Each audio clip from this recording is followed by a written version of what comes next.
J'ai enterré mon mari il y a 6 mois. Hier, je l'ai vu au supermarché. Mon cœur s'est arrêté quand je l'ai aperçu. Là, entre les rayons de conserve de l'Intermarché d'Annecy, se tenait Henri, mon époux, l'homme que j'avais mis en terre dans un caveau de marbre italien qui m'avait coûté 90 000 €. L'homme pour lequel j'avais pleuré jusqu'à ne plus avoir de larmes. L'homme qui était censé être mort, mais qui était bien vivant, avec un caddie, en train de regarder le prix des haricots blancs. J'ai laissé tomber la bouteille d'huile d'olive que je tenais. Le verre s'est brisé sur le sol et l'huile dorée s'est répandue sur le carrelage blanc. Les gens me regardaient. Je m'en fichais. Mes jambes se sont mises à courir toutes seules dans cette allée. « Henri !» j'ai crié, et ma voix sonnait étrangement, mélangée à un sanglot venant du plus profond de ma poitrine. « Henri, mon Dieu, tu es vivant !» Il s'est retourné, et quand ses yeux ont rencontré les miens, j'ai senti le monde vaciller. C'était lui. La même cicatrice sur le sourcil gauche, celle de sa chute de moto à 20 ans. Le même nez légèrement tordu, cassé dans une bagarre dont il n'aimait jamais parler. La même tache de naissance sur le cou, petite, mais que je connaissais comme les lignes de ma propre main. J'ai tendu les bras pour le toucher, le serrer, sentir que tout cela était réel et non un délire de mon esprit solitaire. Mais il a reculé d'un pas. « Je suis désolé, madame », a-t-il dit avec cette même voix rauque que j'avais entendue pendant 43 ans. La voix qui me réveillait le matin, qui se disputait avec moi pour l'argent, qui me murmurait des mots d'amour les nuits froides. Je crois que vous me confondez avec quelqu'un d'autre. J'ai sorti mon téléphone avec des mains tremblantes, cherchant désespérément une photo de nous. Je lui ai montré l'écran. « Regarde, c'est nous. Tu ne me reconnais pas ?» Il a regardé la photo. Ses yeux se sont plissés une seconde. Puis, il a secoué la tête. « Je suis désolé. Je m'appelle Bernard. Bernard Leclerc. Je n'ai jamais vu cette photo de ma vie. Bernard Leclerc. Je l'ai observé de plus près. Ses vêtements étaient différents. Henri portait toujours des chemises boutonnées, même le week-end. Cet homme portait un maillot délavé de l'Olympique lyonnais et un jean usé. Mais le visage, mon Dieu, le visage était identique. « Ton doigt », j'ai murmuré en montrant sa main gauche. « Montre-moi ta main gauche. » Il a froncé les sourcils, confus, mais il a levé la main. Et là, le petit doigt tordu, cassé quand Henri avait 15 ans en réparant le toit de sa mère. « Écoutez, madame, je dois y aller », a-t-il dit en s'éloignant avec son caddie. Je l'ai suivi. Je l'ai vu payer ses courses en liquide. Je l'ai vu monter dans une vieille Peugeot 508 blanche avec une bosse sur la portière arrière. J'ai mémorisé la plaque d'immatriculation et je l'ai suivi dans ma Renault Mégane à travers les rues de la ville. Il s'est garé devant une maison simple, peinte en vert d'eau, avec un petit jardin et une clôture en bois blanc. La porte principale s'est ouverte. Une femme est apparue, la cinquantaine, les cheveux bruns attachés en queue de cheval. Elle lui a souri et l'a embrassé sur la joue. Puis 2 enfants sont sortis en courant, un garçon et une fille d'environ 8 et 10 ans, sautant sur lui en criant « Papi, papi, tu as ramené la glace !» Je suis restée assise dans ma voiture, les larmes coulant sur mon visage. 43 ans de mariage, 6 mois de deuil, des nuits entières à pleurer seule. Et lui était là, vivant, avec une autre famille, avec des petits-enfants que je ne savais même pas exister. J'ai pris des photos de la maison, de la voiture, de la plaque. Quand je suis rentrée chez moi, une question traversait mon esprit comme un éclair glacé. Si Henri est vivant, qui avons-nous enterré ? Mais avant de continuer, vérifiez si vous êtes déjà abonné à la chaîne et dites-nous en commentaire de quelle ville ou pays vous nous regardez. Nous aimons beaucoup savoir jusqu'où nos histoires voyagent. Je suis restée éveillée toute la nuit. Assise à la table de la cuisine avec une petite lampe allumée, j'ai étalé toutes les photos que j'avais d'Henri. Photos de notre mariage, de lui jeune dans ce costume marron que nous avions loué parce que nous n'avions pas les moyens d'en acheter un. Photos des anniversaires de Julien, notre fils, photos de vacances, de Noël. Et à côté, sur l'écran de mon téléphone, les photos que j'avais prises cet après-midi. J'ai comparé chaque centimètre. La cicatrice du sourcil, identique. La forme de son oreille gauche, légèrement plus grande que la droite, la même. La tache de naissance sur son cou en forme de petite virgule, au même endroit exact. Même la façon dont il souriait de travers, montrant plus de dents du côté droit, était absolument pareille. Quand le soleil s'est levé, j'étais toujours assise à la table. J'ai pris mon téléphone et j'ai appelé Julien. Il a répondu à la 5e sonnerie, la voix pâteuse de sommeil. « Maman, il est 6 heures du matin. Il s'est passé quelque chose, j'ai besoin que tu viennes tout de suite. Maintenant. Maman, j'ai une réunion à 9 heures. Julien. » Ma voix est sortie ferme. « Viens maintenant. C'est à propos de ton père. » Silence à l'autre bout. « Maman, qu'est-ce que tu as pris? Tu as oublié de prendre un médicament? Julien, j'ai vu ton père vivant au supermarché et je l'ai suivi jusqu'à sa maison. J'ai besoin que tu viennes m'aider à comprendre ce qui se passe, parce que soit je deviens folle, soit je le suis déjà. Reste là. Ne sors pas. Ne fais rien. J'arrive. » Julien est arrivé 40 minutes plus tard. Je lui ai montré les photos, d'abord les anciennes, puis les nouvelles, en lui expliquant chaque détail. La cicatrice, la tache de naissance, le doigt cassé. Je lui ai raconté la rencontre au magasin, comment il m'avait traité comme une inconnue, le faux nom, la maison, la femme, les enfants. Julien a regardé les photos en silence. Son expression a commencé à changer. De l'inquiétude à la confusion. De la confusion à quelque chose que je n'ai pas su identifier. Ses mains tremblaient légèrement. « Oui, la ressemblance est assez frappante », a-t-il dit finalement en me rendant le téléphone. « Mais maman, les gens se ressemblent. Julien, ce n'est pas une ressemblance. C'est lui. Nous sommes allés ensemble jusqu'à la maison Verdeau. Le soleil du matin illuminait la rue tranquille. Nous avons attendu dans la voiture. Puis la porte s'est ouverte. L'homme est sorti en bleu de travail de mécanicien, portant une boîte à outils. Il a marché vers la Peugeot. La voiture est passée juste à côté de nous. J'ai pu voir son visage clairement à travers la vitre. Quand j'ai regardé Julien, il pleurait.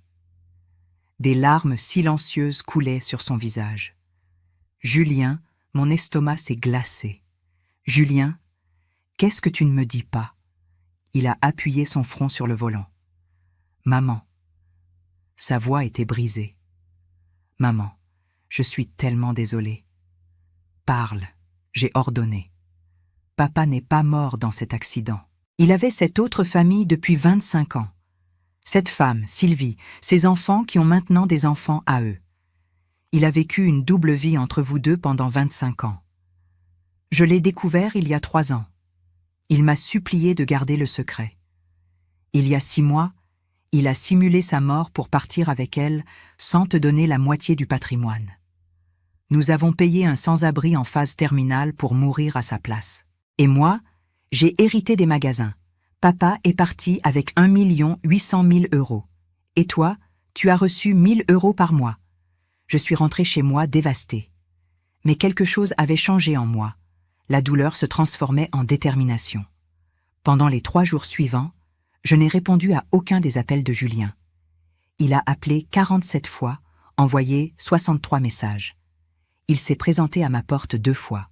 Je l'ai vu par la fenêtre de la chambre, mais je n'ai pas ouvert. J'avais besoin de temps pour réfléchir, pour planifier.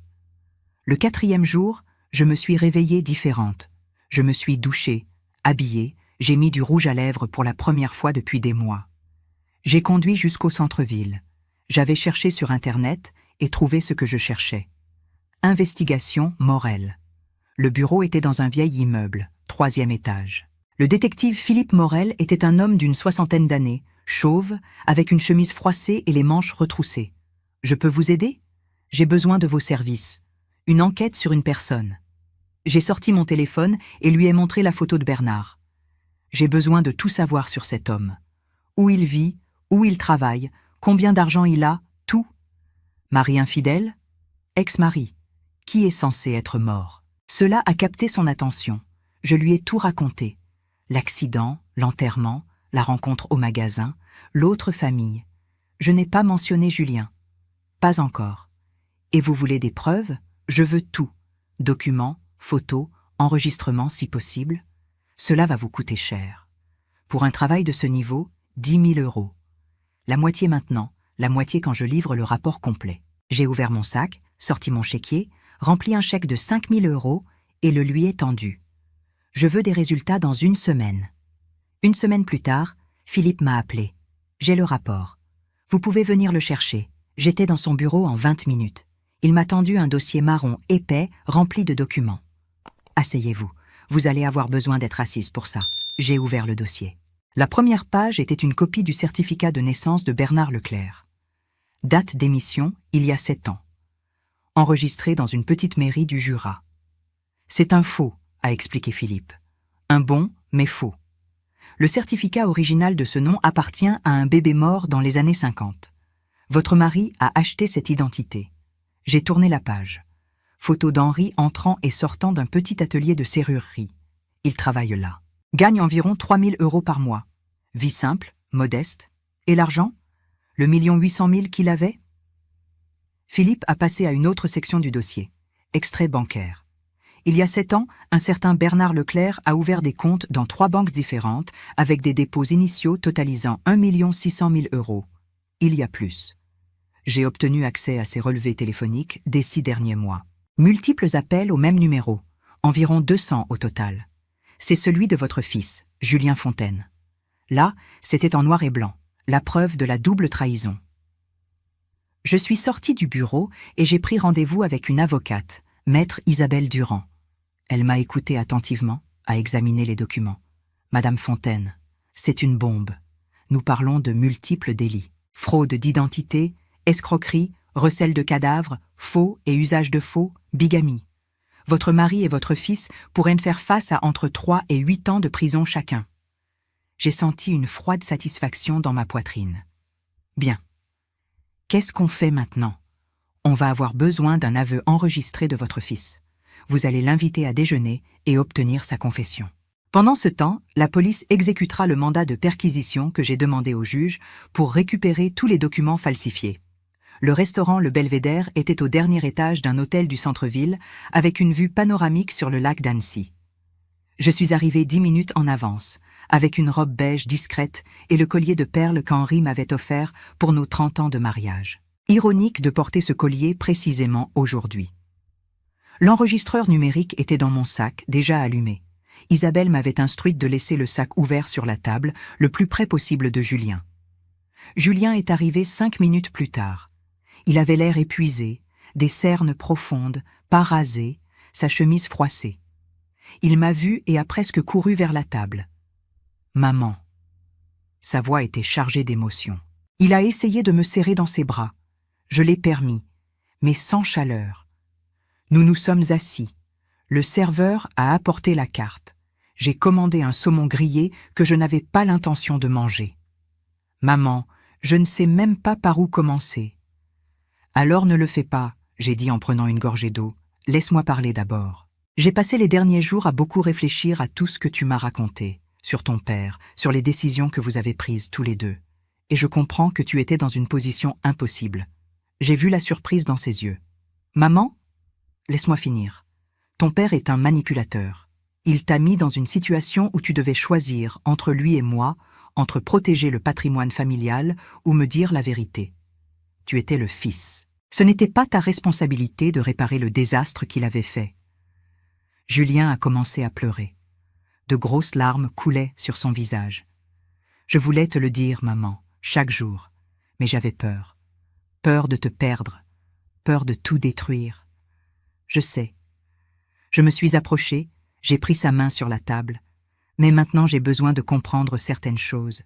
J'ai besoin que tu me racontes tout depuis le début. » Il a serré ma main, désespéré de cette chance de rédemption que je lui offrais. « Tout ce que tu veux, maman.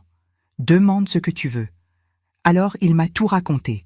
Comment ils avaient trouvé Raymond, un sans-abri en phase terminale de cancer, l'accident simulé à Chamonix, l'échange de documents à l'hôpital. Comment Raymond était mort 3 jours plus tard et le certificat de décès avait été émis au nom d'Henri Fontaine. Le cercueil scellé. Les 15 documents qu'il avait signés à ma place. Les magasins vendus, les dettes cachées de son père, 800 000 € qu'Henri n'avait jamais mentionnés. Le serveur a apporté nos plats. Nous avons attendu en silence jusqu'à ce qu'il parte. Et l'argent des ventes, où est-il maintenant? J'ai payé les dettes. Le reste, environ 1 400 000 €, est investi dans des fonds. Je le gardais pour toi, éventuellement. Un mensonge, mais je l'ai laissé passer. Nous avons fini le déjeuner. Je l'ai embrassé froidement et je suis sorti du restaurant. Dans la voiture, j'ai vérifié l'enregistrement. Tout était là, chaque mot, chaque aveu. J'ai appelé Isabelle. J'ai tout. Parfait. Et moi, j'ai les documents. Ton fils a falsifié ta signature sur au moins 15 documents différents. Vente, transfert, procuration, tout faux. Il n'a même pas essayé de bien le dissimuler. La dénonciation a été déposée au parquet le lendemain matin. La dénonciation a été déposée un mardi à 9 heures du matin. La procureure Martine Leblanc a accepté le cas immédiatement. Elle a demandé un mandat d'arrêt pour Julien, arguant du risque de fuite et de destruction de preuves. Le jeudi à 6 heures du matin, la police a frappé à la porte de Julien. Isabelle m'a prévenu par message. Il a été arrêté sans résistance, transféré à la maison d'arrêt. Nathalie, sa femme, m'a appelé 3 heures plus tard en sanglotant. « Comment avez-vous pu faire ça à votre propre fils ? Demande-lui d'abord ce qu'il m'a fait à moi. Demande-lui pour les millions qu'il a volés, pour les signatures falsifiées, pour m'avoir laissé croire que mon mari était mort pendant qu'il se remplissait les poches. » J'ai raccroché. Le vendredi, je suis allé personnellement livrer la notification légale à Henri. J'ai conduit jusqu'à la maison Vert d'eau. La Peugeot blanche était dans l'allée. J'ai sonné à la porte. Des pas qui s'approchent. La porte s'est ouverte. Et là, il était. Henri, mon mari, en vieux t-shirt taché de peinture. Nos yeux se sont rencontrés.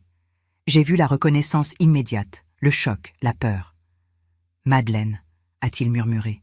« Bonjour, Henri. Où devrais-je t'appeler Bernard ?» Il a regardé derrière lui, vers où Sylvie devait être.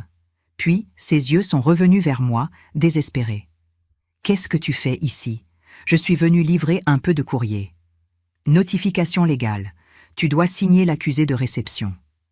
Il ne l'a pas pris. Il me regardait fixement, pâle. Comment tu m'as trouvé ? Ce n'était pas difficile. Tu t'es très mal caché. Même ville, mêmes habitudes, même visage. Tu pensais que je ne te trouverais jamais ? Que je passerais le reste de ma vie à pleurer sur ta tombe vide ? Madeleine, je peux t'expliquer. Tu peux ? J'ai ri sans humour. Tu vas expliquer comment tu as simulé ta propre mort ? Comment tu as acheté le corps d'un mourant ? Comment tu m'as laissé enterrer un inconnu en pensant que c'était toi ? Comment tu as volé presque 2 millions d'euros qui étaient aussi les miens ? Baisse la voix, a-t-il murmuré nerveusement en regardant vers la maison. Sylvie ne sait pas. J'ai élevé la voix intentionnellement. Sylvie ne sait pas que Bernard Leclerc n'existe pas ? Que tu es Henri Fontaine, légalement marié avec moi depuis 43 ans ? La porte s'est ouverte complètement. Sylvie est apparue, confuse. « Bernard, qu'est-ce qui se passe ? Qui est cette femme ? Je suis sa femme, son épouse légale. Cet homme que tu connais sous le nom de Bernard est mon mari. Il a simulé sa propre mort il y a 6 mois pour me fuir et être avec toi. » Le visage de Sylvie a perdu toute couleur. « Quoi ? Bernard, dis-lui que c'est un mensonge. » Henri a ouvert la bouche, mais rien n'est sorti. Il a baissé la tête, vaincu. « Mon Dieu, c'est vrai. » Sylvie a reculé comme si on l'avait frappée. « Tu m'as menti. 25 ans. Qui es-tu » Henri est tombé à genoux, implorant. Mais je suis restée ferme. 1 semaine plus tard, Isabelle m'a appelée. Les comptes ont été gelés. Le patrimoine est en cours de récupération. Les magasins reviennent, 3 800 000 €. La moitié de l'argent d'Henri. Avec les intérêts accumulés, la somme avait atteint 2 100 000 €. Ma part s'élevait donc à 1 050 000. Dommages et intérêts, 800 000 €. Total, plus de 5 millions d'euros. Henri a été arrêté 2 jours plus tard. Sylvie est venue me voir. Elle m'a rendu son alliance. 2 femmes trompées par le même homme, assises dans le salon qu'il avait partagé avec l'une pendant qu'il construisait une autre vie avec l'autre. J'ai jeté l'alliance à la poubelle. 3 mois plus tard, assise en première classe d'un vol vers Lisbonne avec une coupe de vin blanc à la main, j'ai regardé par le hublot pendant que la France disparaissait en dessous. À côté de moi, Monique et Colette, mes amies d'enfance, riaient de quelque chose sur une tablette. Nous partions pour une croisière de 25 jours dans l'Atlantique. Lisbonne, Madère, les Canaries. Tous les endroits où Henri m'avait toujours promis de m'emmener et ne l'avait jamais fait. Les magasins avaient été vendus pour 3 800 000 €. J'ai investi la moitié dans des fonds sûrs qui me donnaient un revenu passif de 15 000 € par mois. L'autre moitié, je l'ai consacrée à des projets. J'ai fait don de 300 000 € à une association qui aide les femmes victimes de fraude patrimoniale. Des femmes comme moi, qui avaient été volées, trompées et manipulées par leur famille. Et j'ai acheté un petit atelier dans le centre d'Annecy et je me suis remise à coudre. Non pas parce que j'avais besoin d'argent, mais parce que c'était ma passion avant de l'abandonner pour n'être qu'épouse et mère. Julien avait accepté un accord avec le parquet. Sa peine avait été réduite à 3 ans et demi en échange de sa coopération totale. Henri avait été condamné à 8 ans. 1 an plus tard, il a eu une crise cardiaque en prison. Il n'a pas survécu. Cette fois, c'était vrai. J'ai fait incinérer son corps sans cérémonie. Il avait déjà eu des funérailles très chères d'ailleurs. Il n'en aurait pas d'autres. Je visitais Julien 1 fois par mois. Les conversations étaient courtes, encore tendues, mais il semblait différent, plus humble, plus conscient de lui-même. 1 an après sa libération conditionnelle, Julien est venu à mon atelier pour me dire au revoir. Il déménageait à Nantes. Il avait trouvé un travail dans un atelier d'ébénisterie. Un nouveau départ, loin de tout le monde, où personne ne connaissait son histoire. « Maman, j'ai besoin de te remercier. De ne pas avoir abandonné. De m'avoir visité en prison, même quand je ne le méritais pas. De m'avoir donné cette dernière chance d'être quelqu'un de meilleur. Julien, je ne t'ai donné aucune chance. C'est toi qui construis tout ça avec du travail acharné, des décisions différentes, de l'humilité. C'est tout ton mérite. » Il s'est approché avec hésitation.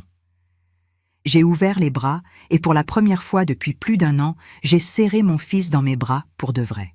Aujourd'hui, 3 ans après avoir vu Henri vivant dans cet Intermarché, je me lève chaque jour dans ma maison, je vais à mon atelier, je coude mes créations, je prends un café avec mes amis. Je n'ai besoin de rien ni de personne. Parfois, quand je coude, je pense à tout ce qui s'est passé et je me demande si ça en valait la peine. Et la réponse est toujours la même. Oui, parce que j'ai appris que la dignité n'est pas négociable, que le respect ne se mendie pas, que l'amour propre vaut plus que n'importe quel lien familial construit sur un mensonge. J'ai appris qu'il n'est jamais trop tard pour exiger la justice, qu'avoir 71 ans ne signifie pas qu'on doit tout accepter en silence. Et le plus important, j'ai appris que la meilleure revanche n'est pas de détruire celui qui t'a fait du mal. C'est de te reconstruire toi-même, plus forte, plus libre, plus toi que jamais. Si cette histoire a touché votre cœur, répondez ici dans les commentaires. À ma place, qu'auriez-vous fait ? N'oubliez pas de regarder la prochaine vidéo qui apparaît sur votre écran. Et pensez à devenir membre pour accéder à des vidéos exclusives que je ne publie pas ici. Je vous y attends.